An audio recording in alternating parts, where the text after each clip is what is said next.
talking yesterday about the Declaration of Independence, and we said that we were actually going to dissect it. We're going to break it apart and take a look at its sections.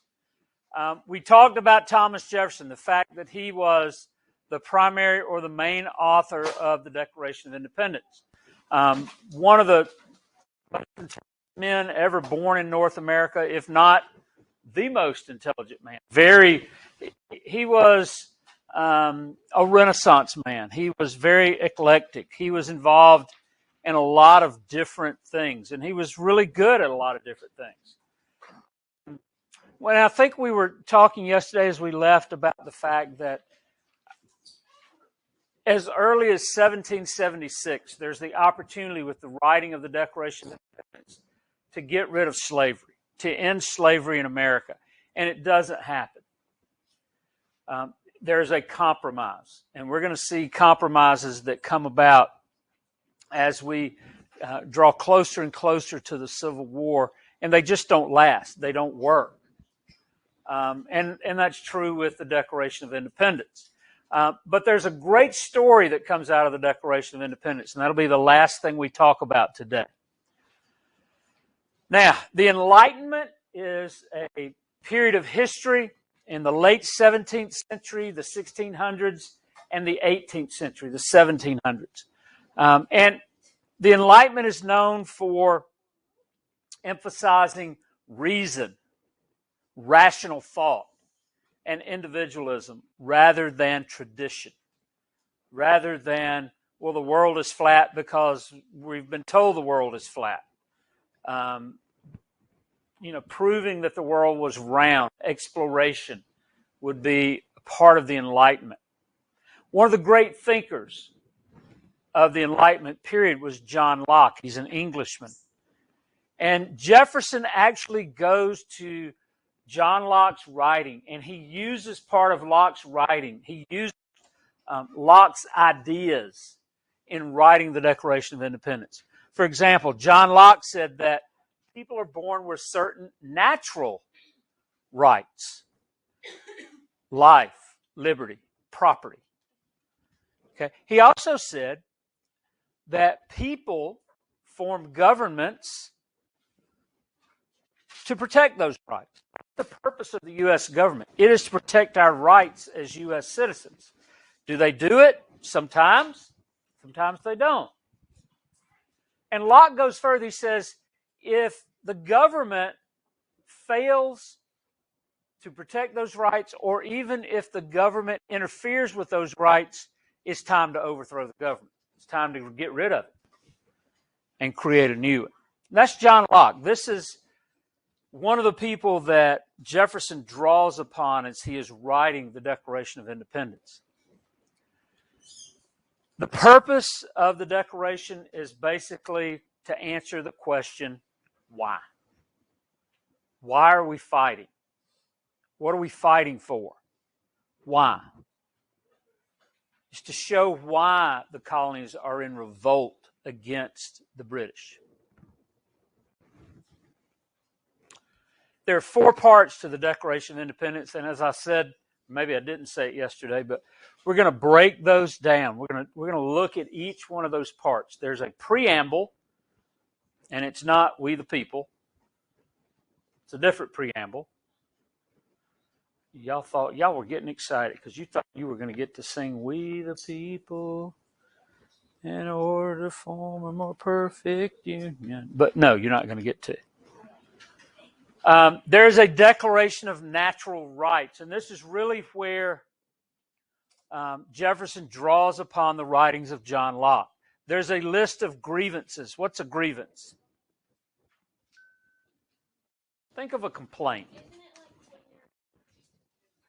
A complaint. It's too cold in here. Quit your whining. Stop complaining. Okay? A grievance. But a grievance, I think, is somewhat more serious than a complaint. Okay? So there's a list of grievances, and then there's a resolution of independence. 4 parts.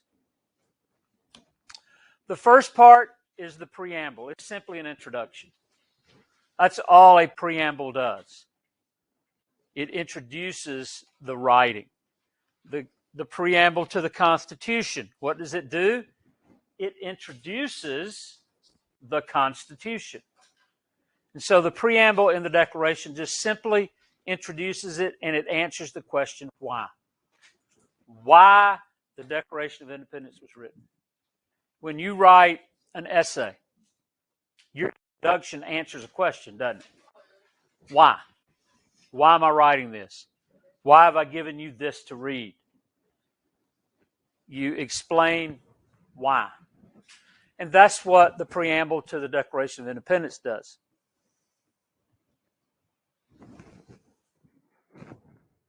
And the preamble begins when, in the course of human events, it becomes necessary for one people to dissolve the political bands which have connected them with another. And then there's some other stuff. A decent respect to the opinions of mankind requires that they should declare the causes which impel them to separate. So what is Thomas Jefferson saying? Look at the right.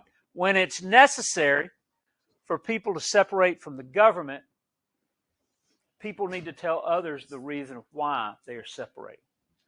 So it begs the question, who is Thomas Jefferson writing to? Is he writing to the American people? Yes. Is he writing to King George III? No. Absolutely. My mama used to get mad at me, and I never would know the reason why, and it used to drive me crazy. King George III definitely knows the reason why the colonists are mad, because they told him. Okay? And also, he's writing to other countries. He's writing to France. He's writing to Spain. He's writing to Portugal, to Germany. Wherever people are, he's writing to those people. He's writing to people today. Because there are people that look at the Declaration of Independence and it's what they want. It's what they desire. And it encourages them and it gives them hope that one day they can actually achieve that they can actually gain that. So the preamble is just simply, here's why we're doing this. It's why we're separating. It's just, we should tell you, so we are. The second part of the Declaration lists the rights of citizens. These are the rights that we have.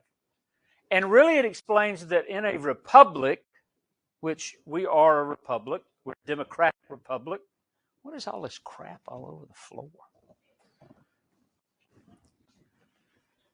That the purpose of the government is to protect the rights of the people. I ask you this question. I think I asked you this question. If not, this is the first time I've asked it. When the President of the United States takes his oath of office, what does he promise to preserve, protect, and defend? Is it the people? Is it the country? It is not. It's neither one of those. It is the Constitution of the United States. When my son Zachary took his oath as a naval officer, he said, I promise to preserve, protect, and defend the Constitution of the United States. Why? Because it is the Constitution of the United States that spells out your rights. And so that's what has to be protected. Because if this is protected, then by default, you and your rights are protected. And so the government, the purpose of the Constitution, the purpose of the government is to protect your rights. Jefferson calls these unalienable. Unalienable. How many of you have ever heard the word unalienable? Okay. Sometimes, if you're listening to somebody that really doesn't know what they're talking about, they will say, when they're talking about the Declaration, they will say inalienable. And there's a huge difference between those words, and we'll see that right now. Unalienable. Unalienable means that those rights cannot be taken away. Inalienable means they should not be taken away. There's a big difference. Locke calls them natural rights. both would say this. If we were to bring Thomas Jefferson in the room, in fact, I need a cutout of TJ in here somewhere. Thomas Jefferson. If Thomas Jefferson were to stand in this room and I were to ask him this question, Mr. Jefferson, where do these unalienable rights come from? I'm pretty sure I know what his answer would be. He would say, those are rights that are given by God. And I think John Locke would say the same things. They're rights that you're just born with. Because you're a human being, you have those rights. Why? Because your Creator gave you those rights. And in fact, Jefferson says that. Looky there. We hold these truths to be self-evident, that all men are created equal, that they are endowed by their who? Read it. What does it say? By their Creator, with certain unalienable rights, that among these are life, liberty, and the pursuit of happiness. So Jefferson says these are rights that are God-given rights. They're rights you're born with. And because of that, they cannot be taken away.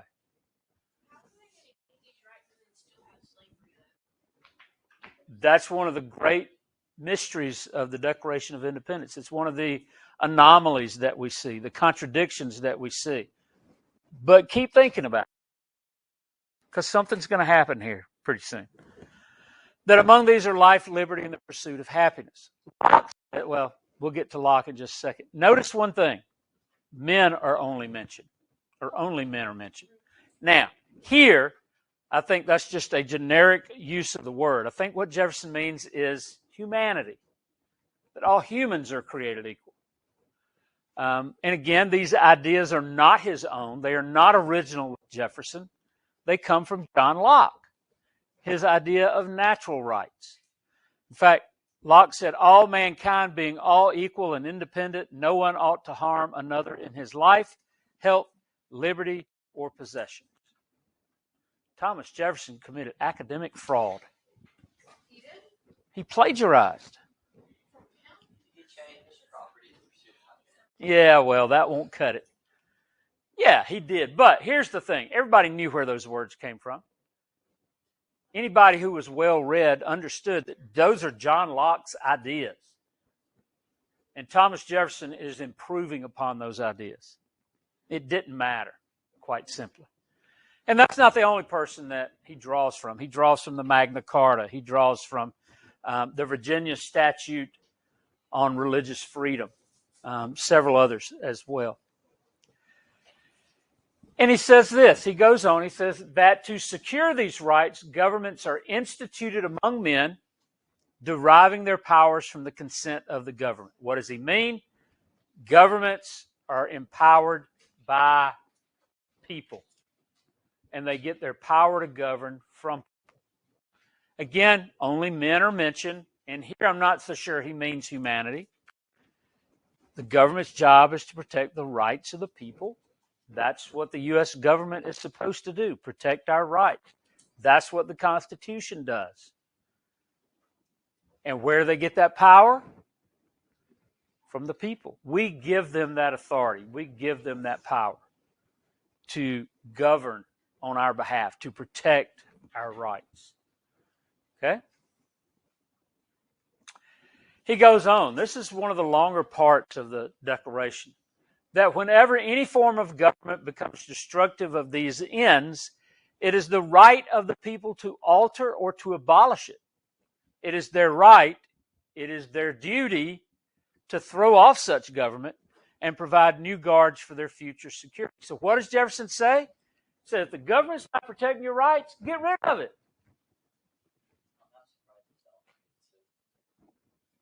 It wouldn't be the first time it had happened. It happens, the American Revolution. I mean, that's what Congress is saying. You're not protecting our rights anymore. And because of that, we're going to get rid of you. We're going to throw you off. Okay? And Jefferson says that's their right. But he goes beyond that. He says that's their obligation. If your government is not protecting your rights, It is your obligation to get rid of that government. Now, jump to 1860. What's going on in the world? No, not 1860. Okay, the slavery, of course, is about to be fought over. Civil War. South Carolina secedes from the Union in 1860. December of 1860, they secede from the Union. Okay? Why did they think they could secede from the Union? Because of what Thomas Jefferson said right here. If your government is not protecting your rights, get rid of the government.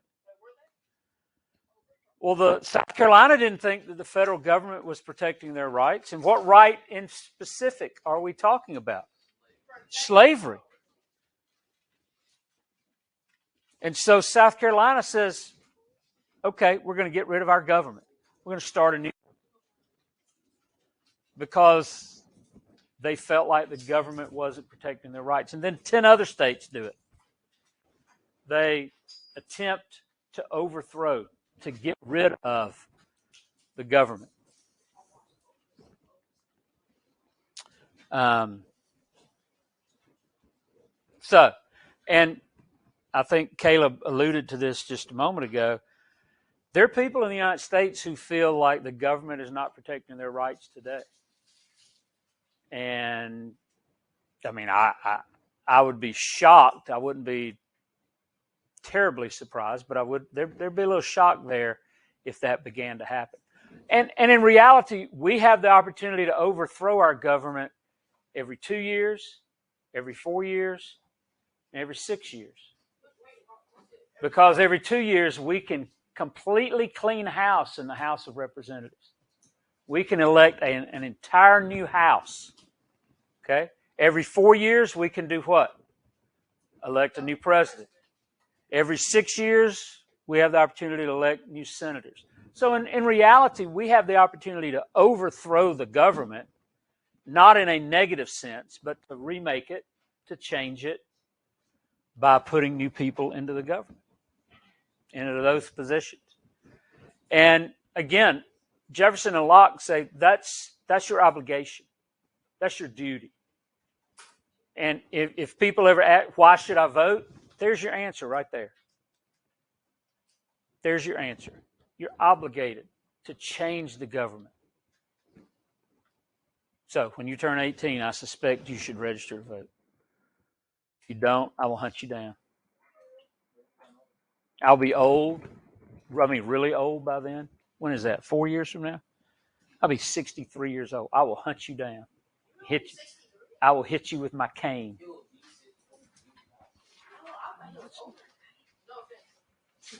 How old did you think I was?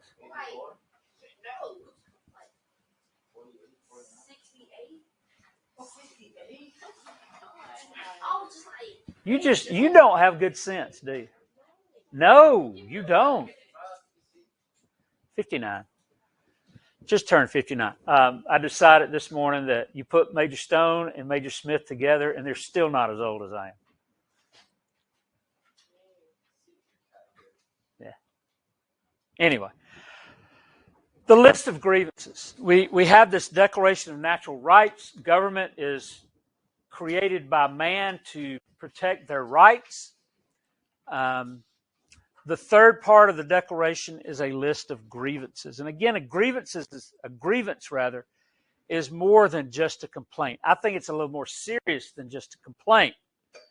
And so Jefferson writes this list.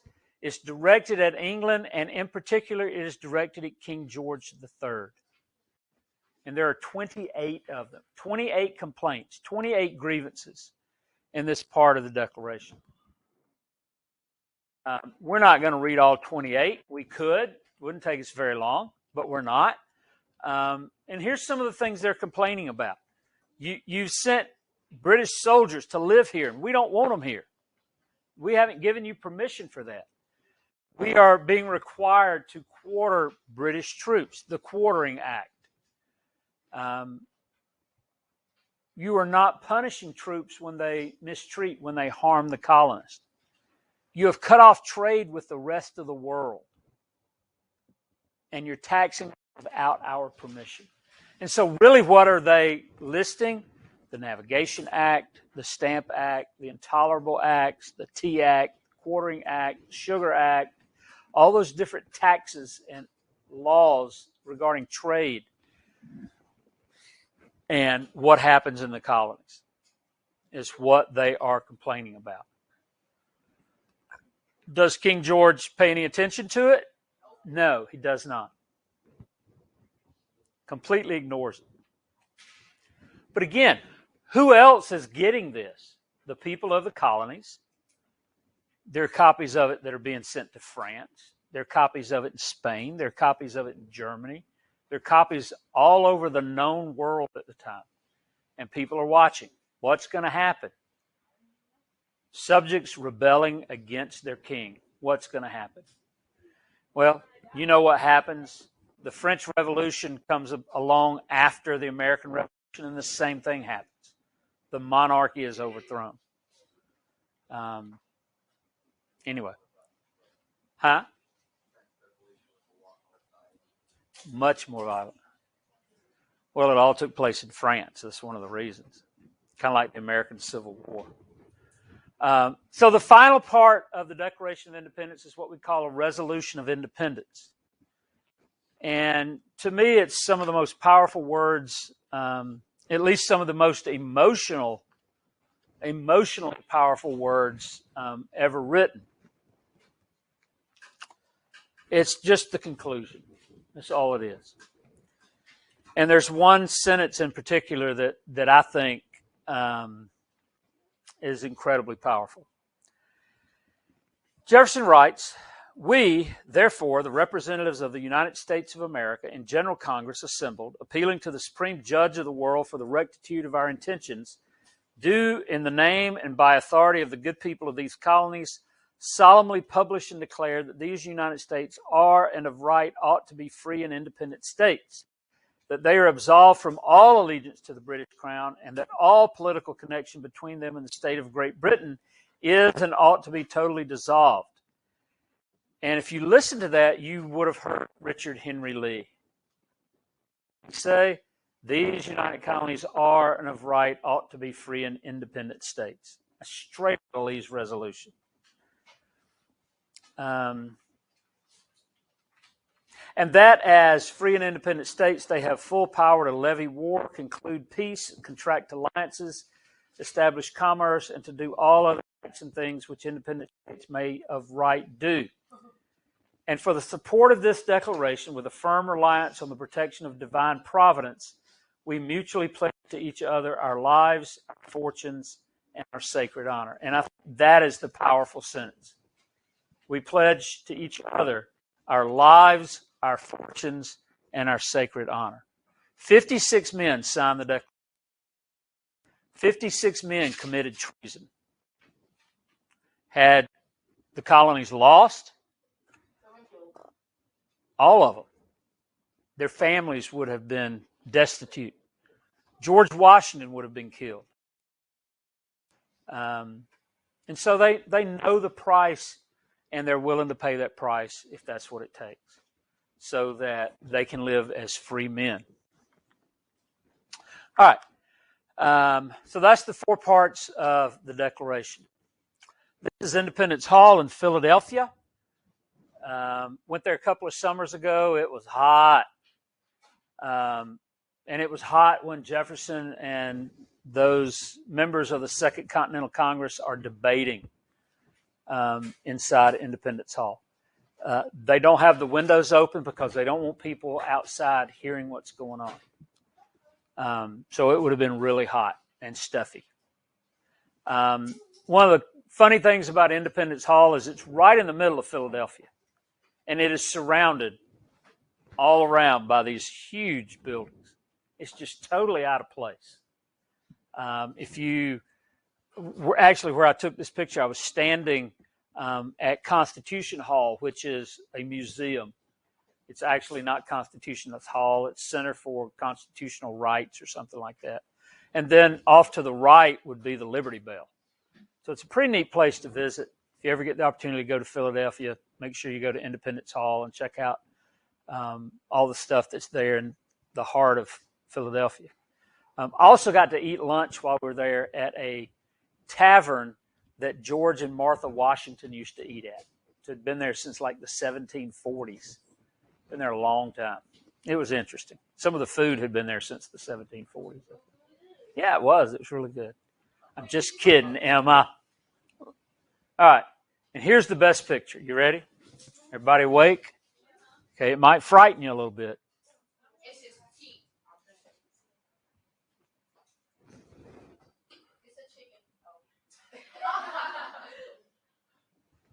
No. It's Independence Hall with a good-looking man in front of it. Is that you? Yes, that's me. How do I look different? Other than my glasses are different. And I don't have a beard. Well, because my beard's turning white. All right. Inside Independence Hall, and I have some more pictures I can show you later. When was that? That was 2018? Yeah. Summer of 2018, I think. Yeah. But these are the desks that were used by Button Gwinnett, Lyman Hall, and George Walton as they were part of the Constitution or part of the Continental Congress debating the Declaration. Now, I told you there's a great story that comes about because of the Declaration of Independence. And this is that great story. This is Mumbet. She was also known as Elizabeth Freeman. That would have been her English name. Yes. Her name is Mumbet. Elizabeth Freeman. Elizabeth Freeman was a slave that lived in Massachusetts. She heard the Declaration of Independence being read. And she heard that line about all men being created equal. She took it to mean all humanity being created equal. And she thought, I'm human. That applies to me. So she went to her owner and she talked to her owner. She said, I heard this document being read, and they said something about all men being created equal, and I think that applies to me. And he reached over off the stove and grabbed a frying pan and hit her in the head with it. After she regained consciousness and got over the concussion, she did what all red-blooded Americans do when their rights have been infringed upon. She hired a lawyer. And she sued for her freedom. Did she win? And she won. And so she becomes really the first African slave in the United States to win her freedom through the legal system. It has a tremendous impact on the colony of Massachusetts or the state of Massachusetts. Massachusetts actually abolishes slavery in part because of the efforts of Mumbet. So the Declaration of Independence not only has this far-reaching, overarching impact on the world, but it also impacts the life of an individual. And I think that's the more powerful result of the words that Thomas Jefferson wrote. This woman thought it applies to me. And those are her glasses, yes. Glasses. I'm sure the frying pan is long gone. She didn't win any money. She won her freedom, knothead. In fact, she said, any time while I was a slave, if 1 minute's freedom had been offered to me and I had been told I must die at the end of that minute, I would have taken it. Just to stand 1 minute on God's earth, a free woman, I would.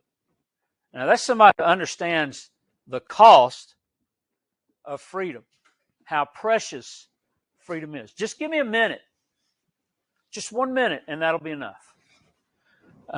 Anyway, powerful result of the Declaration of Independence. All right. We're going to stop right after this is the Articles of Confederation. That form of government, that plan of government that Lee calls for in Lee's resolution. And it is our form of government until 1789. It's replaced by what? Not the Declaration of Independence, but the Constitution. And we will stop right there.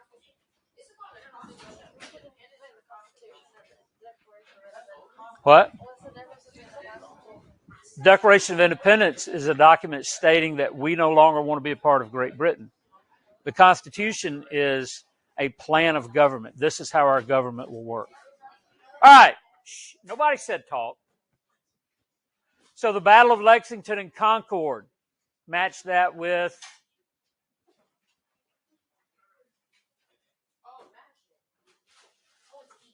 E, the first armed conflict of the Revolutionary War. Button Gwinnett.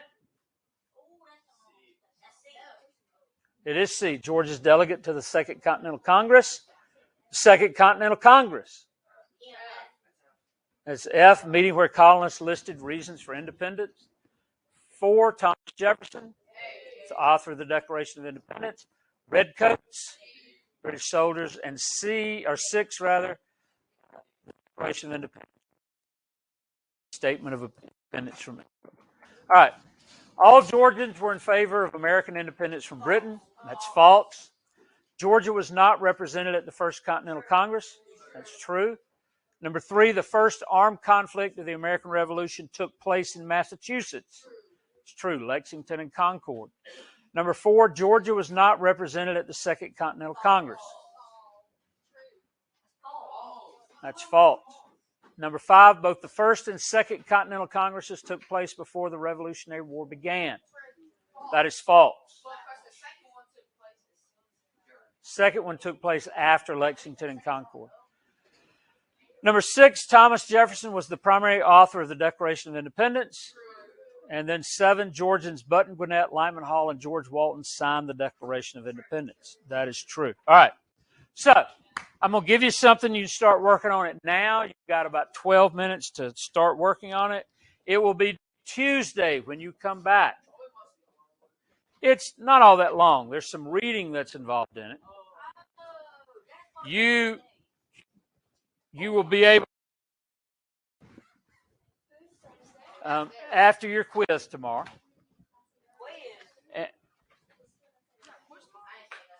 Dude, when I gave you your vocabulary words, I also said that.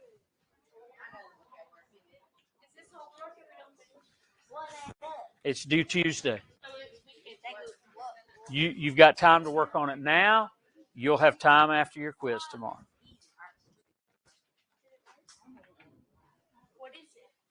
Well, you've got some reading to do, and then you have some stuff to do.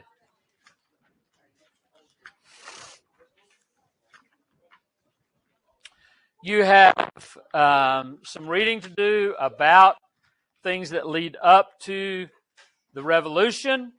You've got a little timeline to create. You've got some theorizing to do, some stuff about rights, and then you've got some math to do. Yeah, about tea. You'll understand when you look at it. All right, so take advantage of your time, please.